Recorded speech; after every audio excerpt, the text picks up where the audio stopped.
This is Eric at Frog Valley Tropical Fruit Farm, and this is Florida Natural Farming. So today I'm going to look at our cashew tree. That's what I'm going to focus on. I'm also going to look at some trees that in the past that have dropped fruit after we got a rain. We got 5 inches of rain yesterday, so everything's changed. So I want to look at what's changed just from getting a little rain, because we dry farm everything. I'm also going to talk a little bit about social media and people leaving comments and stuff like that, because I get affected by all this stuff. So I'm standing in front of this copperleaf plant. This is not an edible plant. I do not focus on strictly edible plants.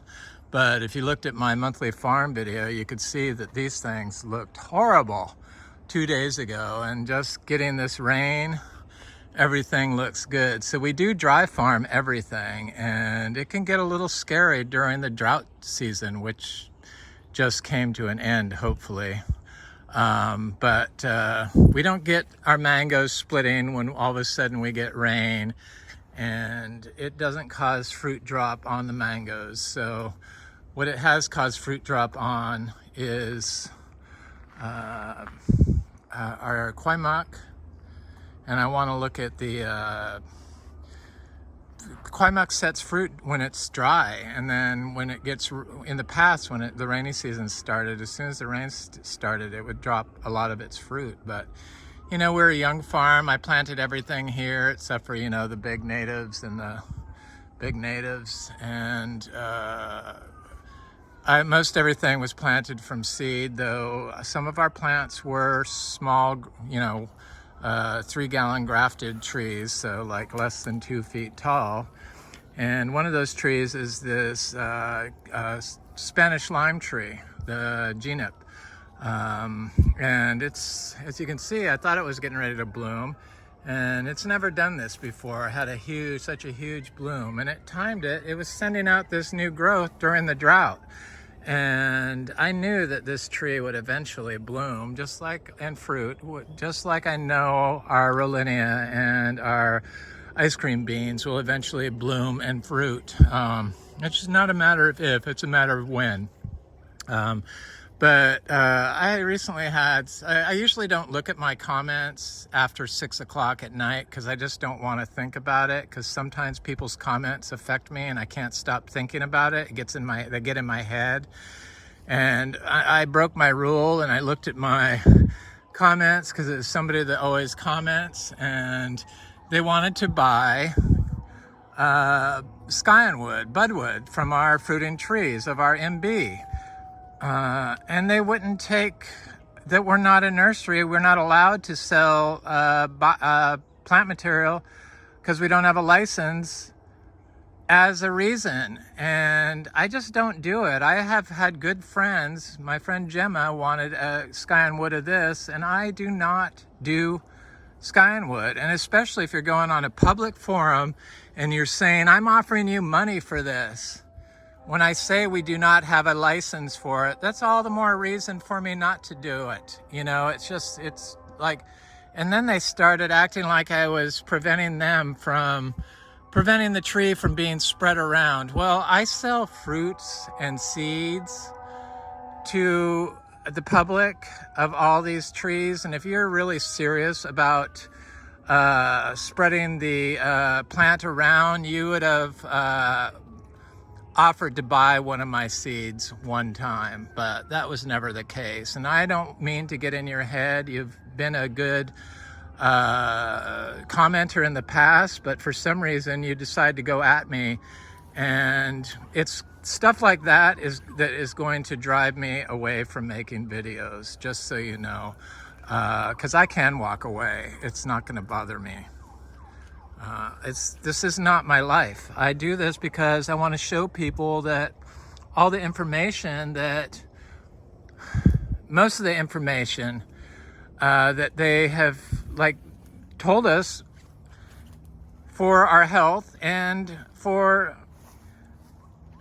plants' health and how to grow them is wrong. And I just don't know what's going to trigger people anymore. We drive electric vehicles. I have a $90,000 electric Audi AQ. Yeah, I don't really need the money. So trying to offer me $10 or $20 for a skyonwood when I say we're not a nursery just doesn't sit well with me. And when you come at me and you say that you're going to, that I'm part of the problem, I just think something's wrong with you. And I just don't need that in my life. And it seemed like my last video really triggered a lot of people, because I had to hide one person's comment who said that my attitude is preventing this farm from being a productive, wasting the land. Well, our health and the health of our future is dependent on our soil health. And nobody else in 55 years ever stepped up to plant anything here. And the only thing they plant around here is citrus that I've been able to see.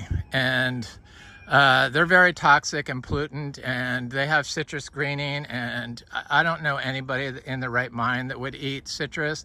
And then a lot of the organic farms, they use plastic mulch, which puts forever chemicals and a host of other toxins into the soil permanently. So the organic soils are forever polluted with our management that we have greenlit. So that we could look at the Quaimuck didn't drop. Hopefully that'll be stay the course and hold its fruit. This tree is getting a little mature. We have a host of other damaging practices that we've normalized, and we think that it's okay because we slap labels on it like organic certified.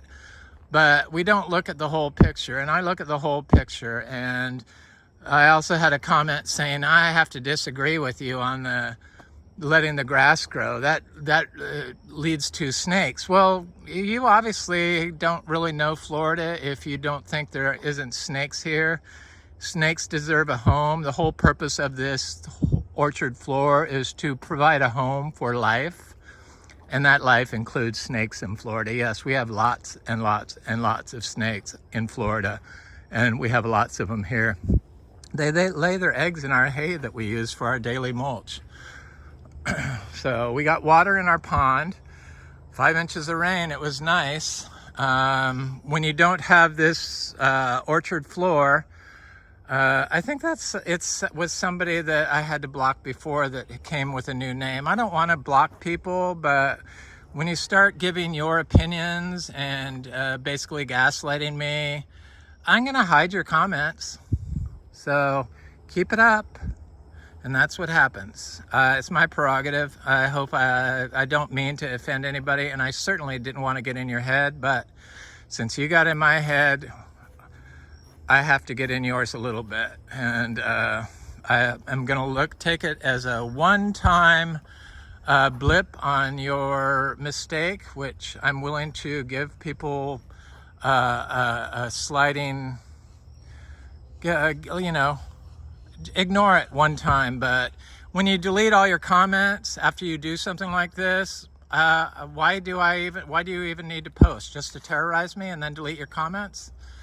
So I did think strongly about whether or not I should hide your comments after you deleted them, especially. But I'm willing to let it slide. I don't want to have to do that. I only do that for last resort, if somebody just can't control themselves and they just refuse to let me have my opinion of what I'm doing here on my farm. It's just bizarre. So the mangoes look good. Still got lots of mangoes. I don't see any fruit drop. I don't see any fruit cracking, because our trees are able to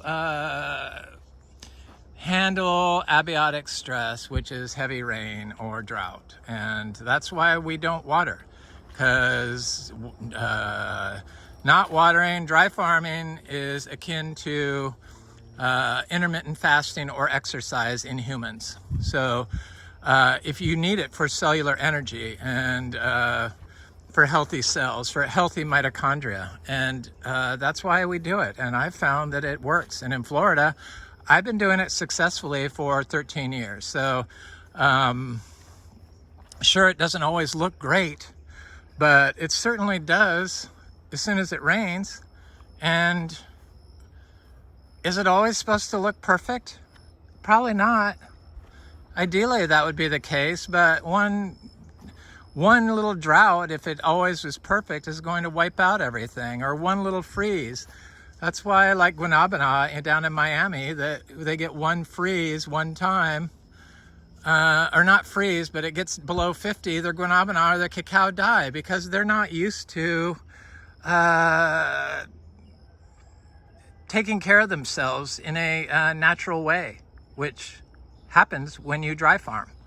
So this is the tree that caused all the trouble. People want this scion wood from this tree. And this is an MB tree. I saw where Miami Fruit is selling this for 20 fruits for $127, and they're doing pre-orders on it. And that's crazy. First of all, it's a cherry-sized fruit with a huge seed in it. And I offer these fruits. This year, I'm lowered my price to $3 a piece. So less than half of what Miami Fruits is selling them for pre-order. I just wouldn't pay $6 for this. I did sell these up to $5 each and didn't really enjoy myself for doing it. But it was because we had a bad mango year, and it was when we were early on. This is only our 8th year, so every year gets better and better. I have been very honest. I'm not really into selling fruit. I'm not really into selling fruit. I'm not into selling fruit at all. But I'll do it. And I'm not going to hate it. I will do it gladly, because I know people want these seeds and want to taste the fruit, and we have it, and I offer it.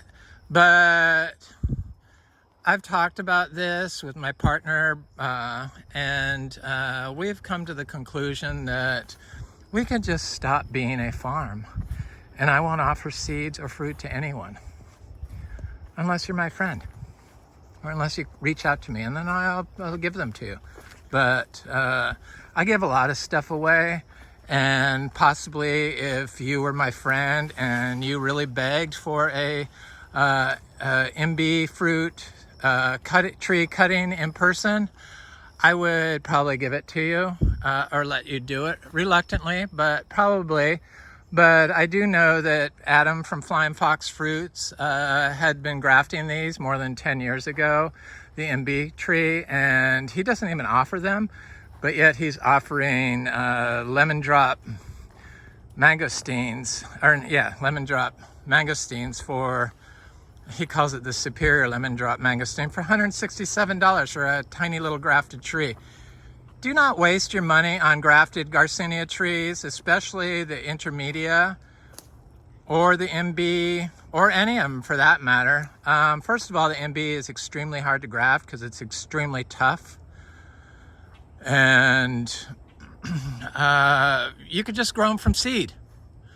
So it makes 0 sense to, the mangoes are looking good. It makes 0 sense to graft a tree that's going to be slower growing than a seed. So you can get the MB to fruit in 3 years. And I'm fairly certain that our female unpollinated fruit from one of our trees, our MB trees, will produce a hermaphrodite fruit tree that you're after, because that's what you need in a MB tree. And that's why they want my scion wood. I'm not keeping you from your potential, but it seems to me if you are trying to get a MB scion and you're a nursery, that you're part of the problem, making a monocrop of one tree. So it just doesn't make any sense, the whole logic, and that's all I'm gonna say on that. So I'm gonna go back to my happy place, but I had to get that out there because I don't know why people came at me in my last video, but sometimes that happens. I'm not sure why. I think the drought triggered them, and maybe when I said people don't know how to eat, they don't.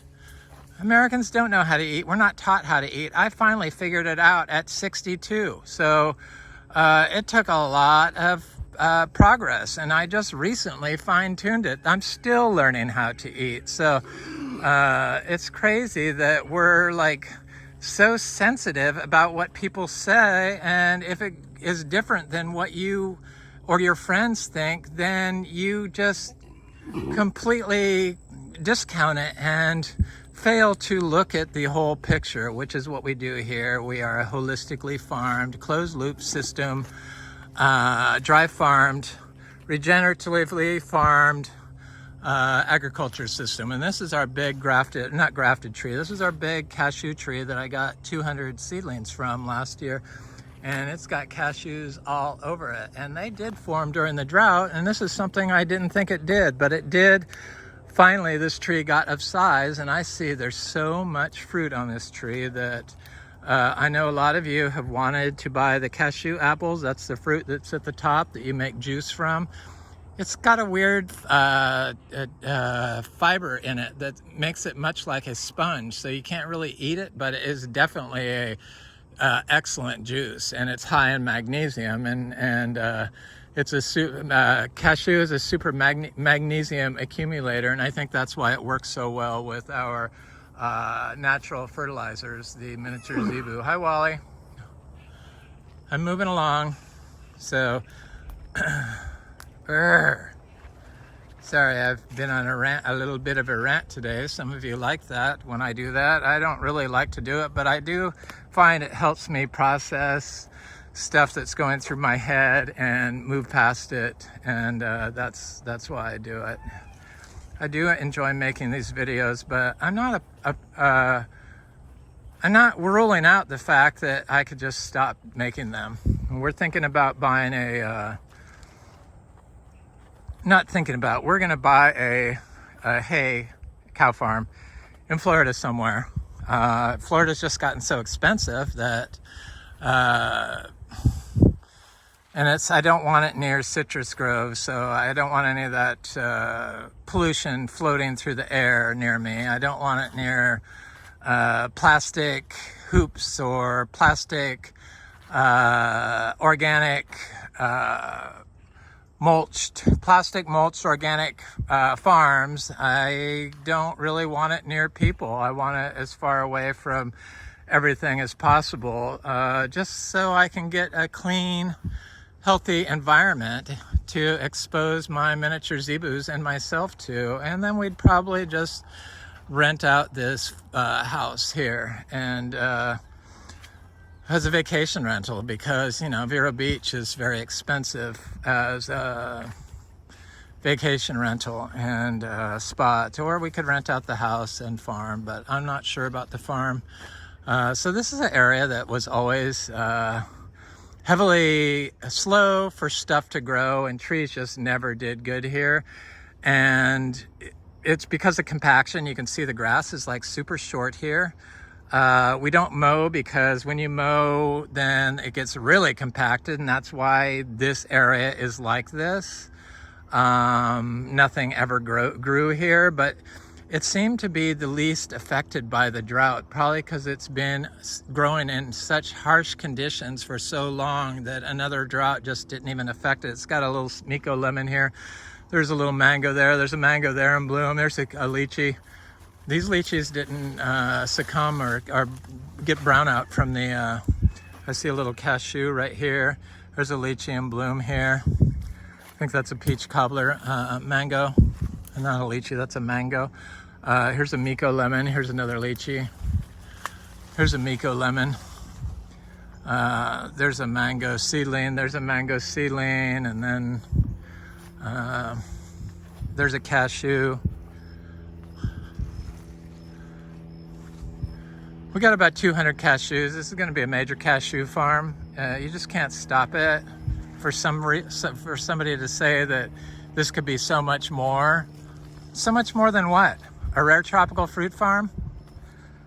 just because it's not mowed and chemicalized and in a monocrop system, it's not worth anything to a lot of people, especially people my age for some reason. The boomers, we sorry, I'm not saying this to trigger, but we have really screwed up, and we're the least likely to have a wild lawn, a wild space in our lawn, and Florida is quickly becoming destroyed. Just a matter of a handful of years before there isn't probably any clean water in Florida left, due to the overgrowth of people moved here and they just clear cut all the trees and they displace all the animals. They don't provide any habitat for them that I can see, none, zero, zilch. It's much like Orange County in the 80s. Land's just gotten too expensive, and they're looking for problems for the nutrient pollution, and that's why they make federally registered farms like ours get into a program so that they can monitor how much nitrogen and phosphorus we're applying daily, or per acre. We're well within our well within the amount we can apply, but all I have to do to stop doing that is stop being a farm and move my cows up to a cow farm, and then we don't even have to comply. So there's a real simple fix to all these things that stress me out, and it has to do with stop making videos, stop, move the cows to a cow farm, and rent this place out. But that would cause another amount of stress. I'd rather probably just sell it. I mean, I really don't want to sell. That's why it's not listed with an agent. But if somebody came with the right amount of money for this, then they can do whatever they want. But I guarantee what they would do is they'd quickly remove and kill all the plants and mow everything down, and it would quickly return to a lawn and specimen tree dead zone with no place for the wildlife that now inhabits this space to live. Pretty much we can grow anything here in Florida, but because of our management, we say that you can't. So because of the way we manage our farm systems in Florida, they say that there's no nutrients in the soil. Because we've removed all the life and we've killed any life left in the soil with anti-biologicals, pesticides, herbicides, fungicides, and chemicals for growth like nitrogen, salt-based chemicals, which are full of forever chemicals. Sewer sludge is what they make a lot of the chemicals from, and that's a known source of PFAS. And look at these star apples. They looked haggard in my last video. Now look at them today. They look totally fine. You couldn't even tell there was a drought. This one's same way. The citrus that was like dried up and shriveled, look at that, perfectly normal. That's exercise to a plant when they're able to do that. They can't move, so they rely on changes in the environment to strengthen their cells. It's all cellular signaling on a mitochondrial level. So when we use like pollutants, or we use heavy metals, or we use fertilizer pollutants, or we aren't using whole sources of nitrogen like animal manures, then it damages the mitochondria, and the tree doesn't have enough amino acids in the soil to function correctly on a cellular level. And if you've damaged the mitochondria because you've grown your tropical fruit trees in plastic pots and fed them water-based fertilizers or salt-based fertilizers or Osmocote or something like that, chances are the mitochondria of your tree is damaged because you've sterilized the seed right from its birth. And if you sterilize the seed from birth, it doesn't have the biology in its structure that is going to enable it to overcome pest, disease, drought, and freeze. So this is why we are able to fruit cacao dry farmed in Florida this far north, something that was deemed impossible and still is. They just refuse to look at it. Well, this is science-based. What in the hell do you think this is? And anyway, this is Mitochondria d'Irlandiae, variety Jewel de Bahia. I wonder if it's from Baja. So it's orange outside, fruited Mitochondria that I got from Bellamy, obviously. I got one seed. And I also got Garcinia brasiliensis. Yes, indeed. No, Bahiensis. It's the green, giant, not giant, but fairly large. This is the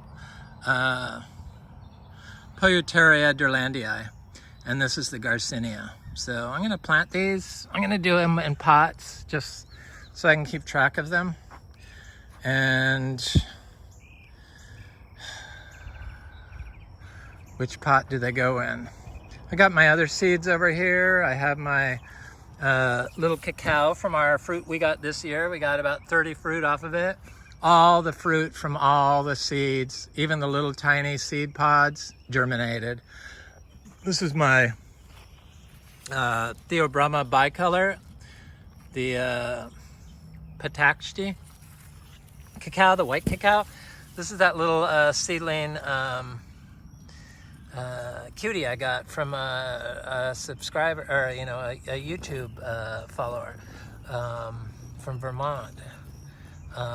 This is another Theobroma bicolor, and I planted all my Alba seedlings in here, and then these are my Garcinias right here. I think I'm going to get this pot over here and put this because I know the creatures got in here. I'm gonna put them in here. I'm gonna put one in here, and we grow them in our compost.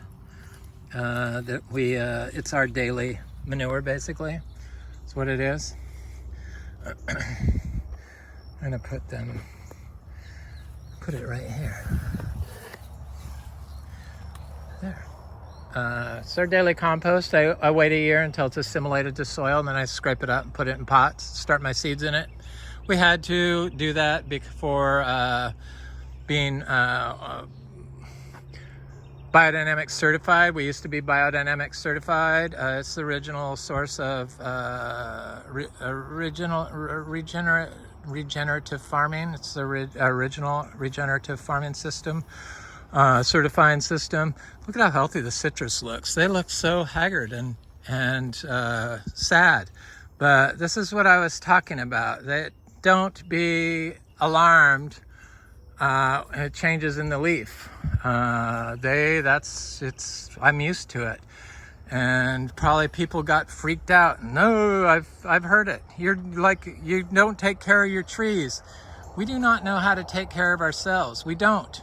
As Americans, we had the worst diets in the world. 93%, they're saying now, have pre-diabetes. That's a metabolic dysfunction due to our food system food and the processed food. This cacao is totally fine. They lose their leaves when you dry farm them at the end of the drought season. They start dropping them during the drought, and it was a very bad drought. But I'll show this tree in a few weeks, and it'll have new growth started all over it, or sooner. I'm not worried about it. It does it every year. And then there's some fruit that I didn't pick that's just dried on the tree. I just left it there.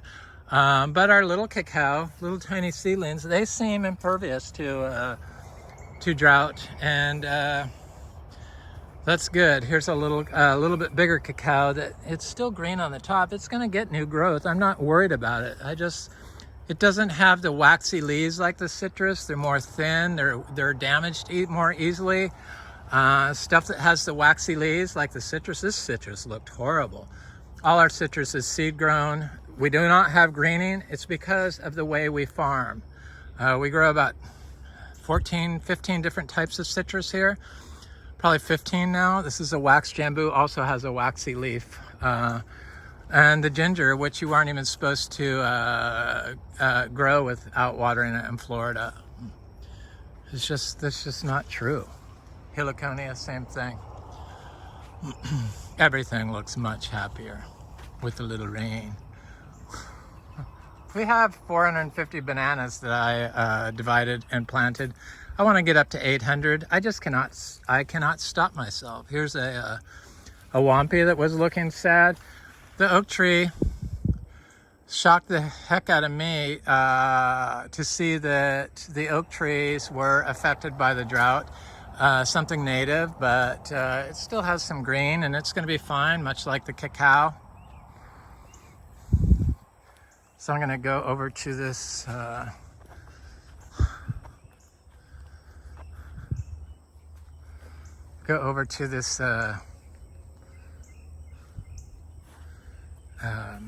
seashore mangosteen. This is the African locust bean.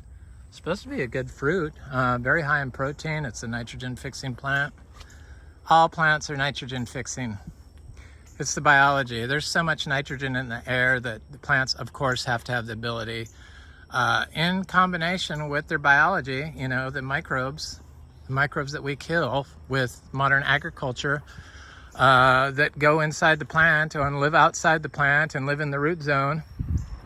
And then we consume them, and that's how we get the microbes for our gut health. Everything is connected. That's why I do these videos. I do enjoy making them, but sometimes the comments affect me, and that was the case with my last video. Not really bad. I'm able to check it and put it in balance and put it in perspective now.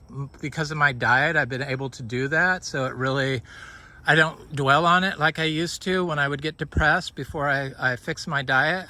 But it's still irritating when they act like I'm part of the problem, you know, trying to be greedy and not cut my little trees down to nothing. First of all, also,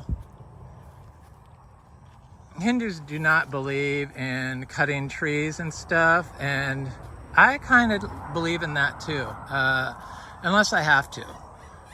I'll do it if I have to, but on the Garcinias, I've never had to prune any of them. So this male Garcinia tree looks great now. I'm gonna go look at the other one after I look at the, everything looks happy. You know, Garcinias, this is why we started this farm. We probably have more than 1,000 Garcinia trees, like at least 500 achachiro trees. We fruit 8 different types, have set fruit to fruition. Well, we're on our 8th. This is the,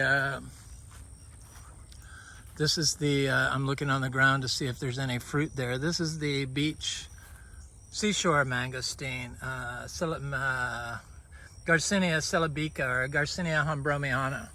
And I was worried because this is the first time this has set fruit and it's gotten this far along. It had set fruit 2 years ago, but it did drop it all during the drought when it was very small. That's how I knew it was a female tree. But it seems to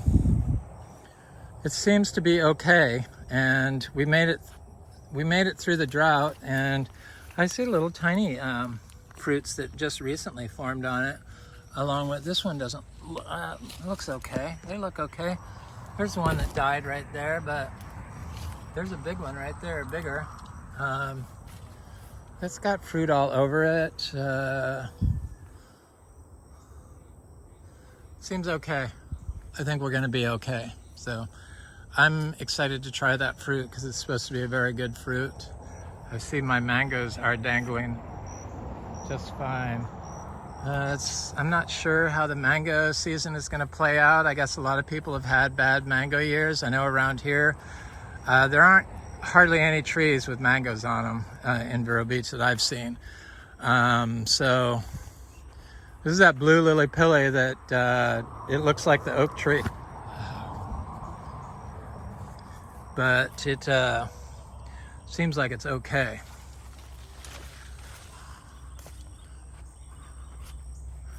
So Achachiro, look at this oak tree. I mean, the oak trees just blow me away. I think this is the first year I've noticed them doing this. Have they done this before? I'm not sure. This big nitrogen fixing guanacas tree seems fine. And then this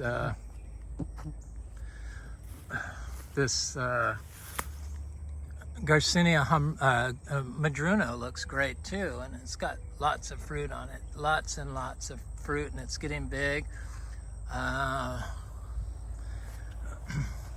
I'm sure somebody would love it if I did cuttings of this tree to so that they could graph it. But we sell fruit, so I mean, if I filled all the orders for people that wanted scion wood, first of all, we can't because we are not a nursery, and you'd probably have a better chance of getting scion wood if you didn't advertise to the world that you're willing to pay me for it, because it's against the law, and you put it on a public forum. But probably I wouldn't do a cutting or scion wood of that unless I knew you fairly well, personally. Most people move on when they're, you don't have something for sale. I've never went at somebody because they wouldn't sell me something. I mean, that's just very strange, very entitled to me, like they deserve it. So this is that male Garcinia hambromiana tree, and it looks really good. It's got flowers on it. Never dropped the flowers. They have a long flowering period, but it's got lots of little flowers, and this tree was showing drought stress. That's what this is. And I think of all the Garcinia trees, and this is good. This is the opposite of what they tell people. The Garcinia hambromiana seems to be the least drought tolerant. Probably the most drought tolerant is the African mangosteen. It's just tough. This is a female Garcinia livingstonii. Since I talk so much about it, I might as well show them. The fruit on this is, it's a female tree. This one flowered at a different time than the male tree. This is a male tree with 0 fruit on it. I have gotten fruit off our male trees before. 1 or 2 or 3. Nothing to write home about. Everything's looking good. I'm really excited about the cashews. I see lots of little cashews popping up. I know there's a bunch through here. I can see them. I see a little 3 right here. There's 2. Where's another one? There's 3. Yep. Just a matter of time. You can grow these things from seed, and every seed is different. You're not going to, every tree is different. You want the differences. You really don't want a monocrop of one tree that you get from grafting. I don't anyway. So here's this MB tree. This tree is actually one that I'm positive that the fruit from this tree will make female monoecious fruit, but I don't know that for sure. This is the first time this tree has ever produced fruit to fruition. It always flowered when it was hot. In fact, we had some heat recently and it started dropping the fruit that wasn't quite big enough, which is what's going on here. Heat causes the Garcinia livingstonii, high temperature causes that to abort fruit. It's not the drought, it's the high temperature. But once it gets a certain size, it seems like it can hang on to it. We had some really hot days. We have some little tiny fruits down here. So because this tree doesn't have a male near it, it was unpollinated female fruit, and you can get them to fruit in like 2 or 3 years. So, and have a healthier tree that's not grafted. Sometimes it's never enough. You think it's enough, you think you're doing the right thing, but sometimes it's just never enough. Anyway, yeah, I'm Eric at Frog Valley Tropical Fruit Farm. We got some rain. I'm happy about that. I'm sorry if I've gotten your head or offended anyone. That's not my intent, but I just wanted to explain myself and work through my issues with social media and negative comments. And talking about it helps me do that. So sorry if I've hurt your feelings, but maybe we can all learn from it. I hope you have an excellent day. Thanks so much. Please like, share, or subscribe if you enjoyed this comment. Leave a comment, preferably a nice one. Thank you.